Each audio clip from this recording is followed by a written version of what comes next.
Good morning, everyone. Good morning, good evening, good night, wherever you are. If you're listening to this video, I want to give y'all a little backstory on my current situation. I usually try to keep my personal life as private as possible, but I feel like with me giving me my brief story on what I'm going through, the trials and tribulations of what I'm going through, this hopefully someone out there can relate. Hopefully someone can relate and think about this video and share some of their similarities with this, with similar obstacles they might be going through, or. But anyway, I'm just going off the top of my head. I want to give you guys just a brief, storyline from the years between 2022 to now. It's dealing with, my wife and her health issues. And a lot of you guys, you didn't even know that I had a wife. But, like I say, I just try to be as private with my personal life as possible because I don't want for anyone to feel grief or sadness, with the obstacles that I may present to you guys, but I'm just giving you raw, unedited truth. So for the past few years, I've been dealing with my wife's health issues, and as a husband and as a caregiver, I'm unpaid, by the way, but I've still managed to, get jobs and hold on to them for a little bit, so on and so forth. So basically, all of this started in the year 2022. Me and my wife, we took a little vacation to Hot Springs, Arkansas, and I just wanted to be romantic for our honeymoon and everything. And mind you, we got married July 11th, which is today. We've been married for 5 years. We've been together 6 years, so on and so forth. So we took a trip out to Hot Springs, Arkansas. It was sometime, I want to say March of 2022. Had a good time. We had good food. We went sightseeing. We seen stuff we never seen before because, we don't really get out the house, but, during this time, we, were newlyweds. We didn't have any kids at the time. Currently, we have one daughter, by the grace of God. She's beautiful. So anyway, we took a little vacation. We had a good time. Picked up a few souvenirs, and one day out of the blue, we had a health scare. My wife, she woke up with a lot of fluid on her body, and just face just swollen. And I'm thinking, like, wow, what did she eat? Well, my wife, she could be allergic to something. So during the time, we weren't aware of her allergic reaction to shellfish, but it's more deeper than that. So listen. So we were a bit curious, so we went to the doctors to see what's going on, and I've during this time I was really trying to be health cautious on what I eat and what I drink. So I started taking sea moss supplements, and I've invited my wife to take them, and she took some, and I thought that was the culprit of the problem, but it turns out it was more than what met the eye. So fast forward, the doctors were thinking maybe it's just an allergic reaction to the sea moss. So We stopped her from taking it, but over time, we've noticed it was a pattern. It's like she'll wake up with fluid and she'll feel like just unexplained pain in her feet and everything. So fast forward, it turns out that she had renal kidney failure, end stage. So we found out close to the last minute. We were months in, months out, like just back and forth to the hospital, just trying to figure out what's going on. What's going on with my wife's health? Why is this happening to her? Why is she constantly swelling up with a lot of fluid on her body? So it turns out that her kidneys were, failing, and I forgot to mention my wife. She's been a diabetic for ever since she was 12 years old. She's 32 now, so she's been dealing with diabetes nearly all her life, but it wasn't always this bad. So push comes to shove, we're back and forth to the hospital. We were trying to figure out like what's going on, with her kidneys. So they finally scheduled her for a kidney biopsy, and so the surgery, it kind of went left, but thankfully we got through it because I nearly lost my wife during that surgery because during the time the doctors were unaware of the drugs they were giving her. We were unaware that she was allergic to fentanyl, so they gave her fentanyl during her anesthesia. So they did a kidney biopsy, and during that time I was devastated. I was working security swing shift during that time, and it was more like a skeleton crew. So I was like, I couldn't leave. Like I had to, I was at a moral dilemma between my job and my wife. So of course I chose my wife. So they were trying to bring her back because I nearly lost her. They sent her to the intensive care unit, and as you guys may know, in the intensive care unit, they don't let visitors stay long, probably 20 or 30 minutes or so. So I've went up there. I seen a long tube down my wife's throat. She was puffed up with fluid, and of course she was in a coma, and that nearly broke me. So, and it was so strange because like the guy that did surgery, he was a Muslim. He was a professing Muslim, and me on the other hand, I'm Christian, so he was so afraid that he even started praying to the Christian God. But it's just miraculous how God works in our life. So we just started, we started praying and everything. And it was like during these times, just supernatural. Like hours later, after I left, I had to calm my mind. I was a bit sad. The doctors was telling me she was waking up by the grace of God, and so that was enough good news for me. So they started to put her.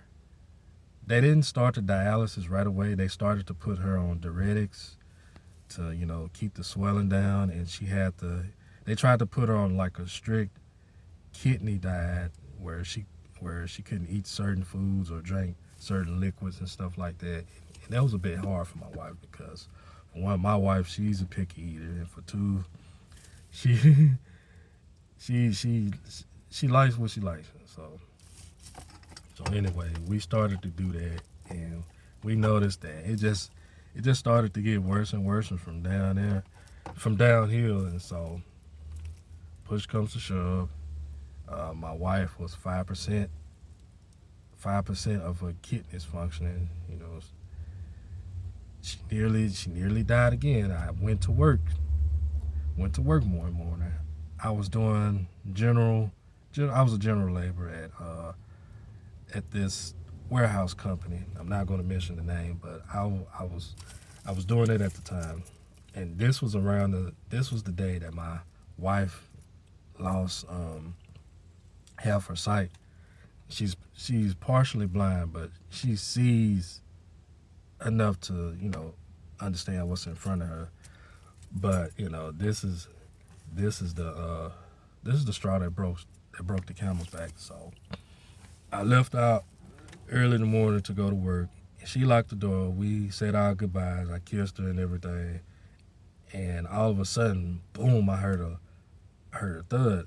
I was thinking like, maybe my wife, she hit her foot on the couch, but I didn't hear anything, so I didn't worry too much about it. I was like, hopefully she's okay. Then I say this was nothing but God. Like, I was barely like 4 or 5 hours into my shift, and I noticed something wasn't right. I couldn't put my finger on it. I was like, no, something ain't right. Let me check on my wife.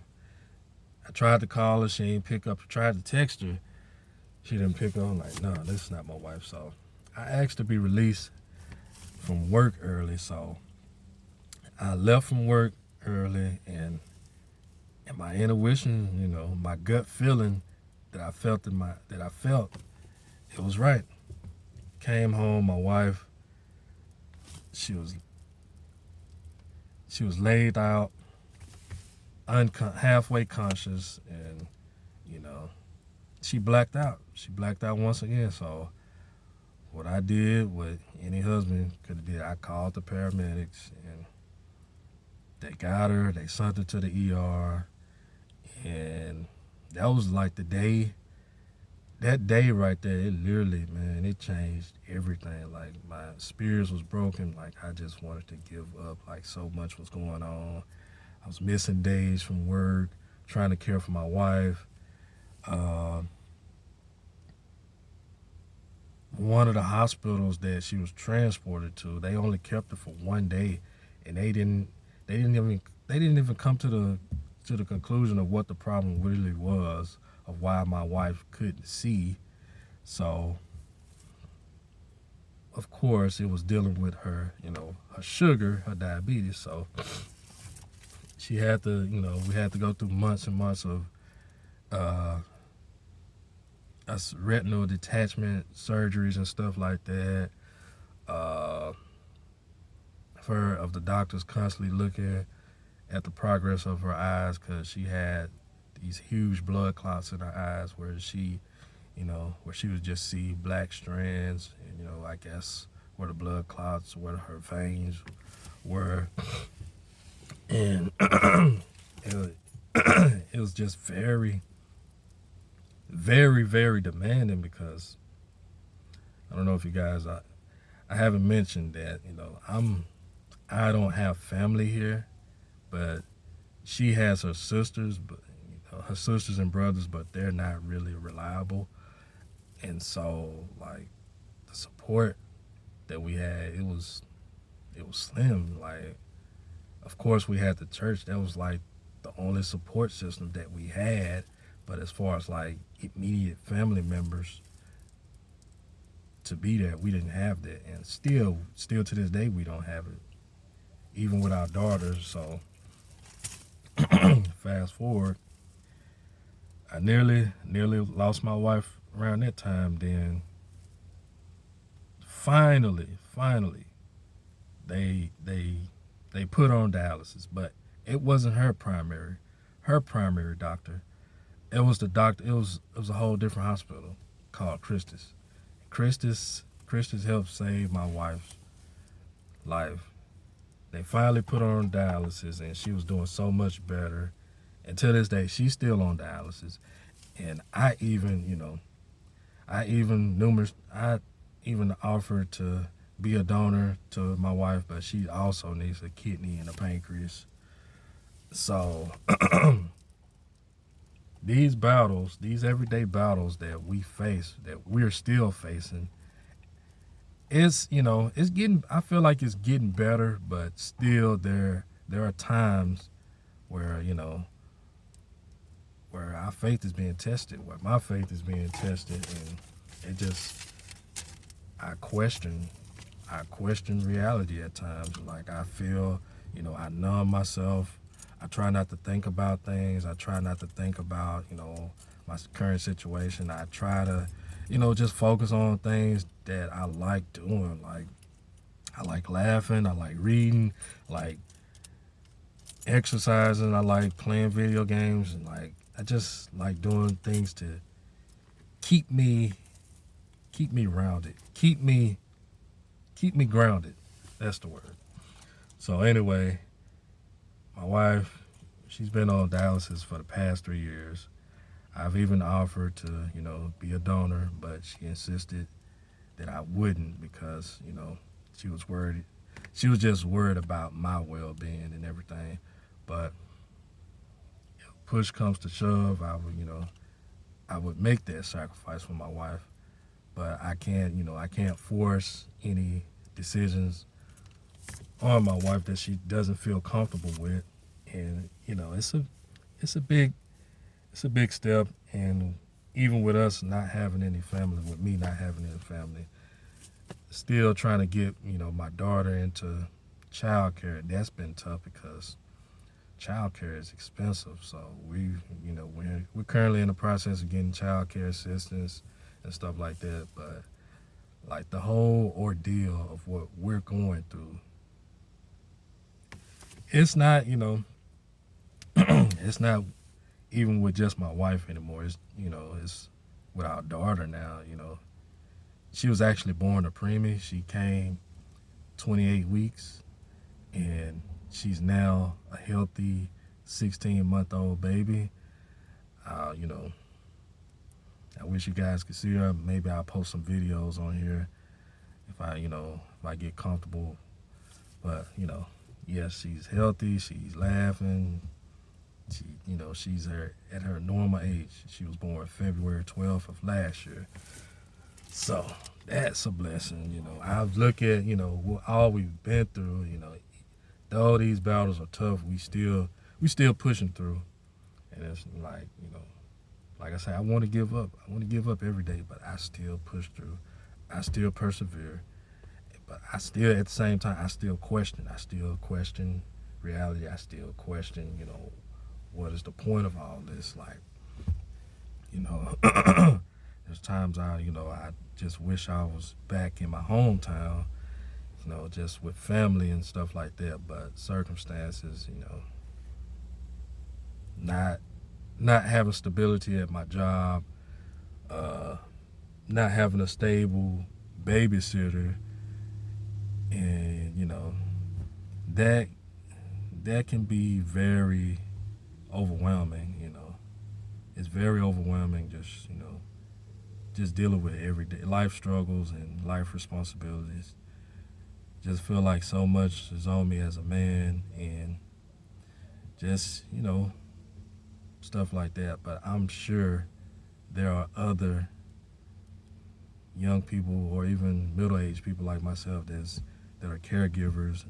They're in way worse situations where they're unable to work, provide for their families, and stuff like that, where they don't have any family, they don't have a support system, they don't have anybody. I understand that, but it's just me coming on here, just venting. I'm not complaining or anything. I'm just letting you guys hear a brief summary of my story, of my background, what I'm facing, and I look at myself as being open and transparent. I like to be open and transparent with you guys because I feel like that's the only way to be. And me as a 31-year-old man, these are the battles that I'm facing, that I'm currently facing, and I feel at times I feel lonely. Though I have my wife and my daughter, I feel lonely. I feel like there's no one around my age demographic that can relate to the problems that I'm dealing with. The obstacles of being a caregiver to my family, then juggling work and my personal life, and just trying to navigate. It's like I don't know. I may may be making more of this what it is. It's like losing a loved one and not having the time to basically process, grief. Like function, you're still functioning, but at the same time you're dealing with depression. And there are times of depression. It hits me. It hits me out of nowhere. I just wake up and I get depressed. And there are times where I feel joy or I feel happiness. It's like it's a constant cycle. But I'm just happy to present my current testimony to you guys, and hopefully there's someone out there who can relate, who can relate to the issues that I'm going through as a young caregiver to my wife, and trying to navigate through life, trying to find a solid foundation to stay grounded. And I understand that believing in God, believing in Jesus, that's the solid foundation. I still have my struggles. I lose faith daily. I'm not vulnerable, but I'm transparent as a person. When I'm weak, I'm weak. When I need help, I need help. So at this time, I consider myself to be weak, and I need help. But through my weaknesses, I'm actually strong.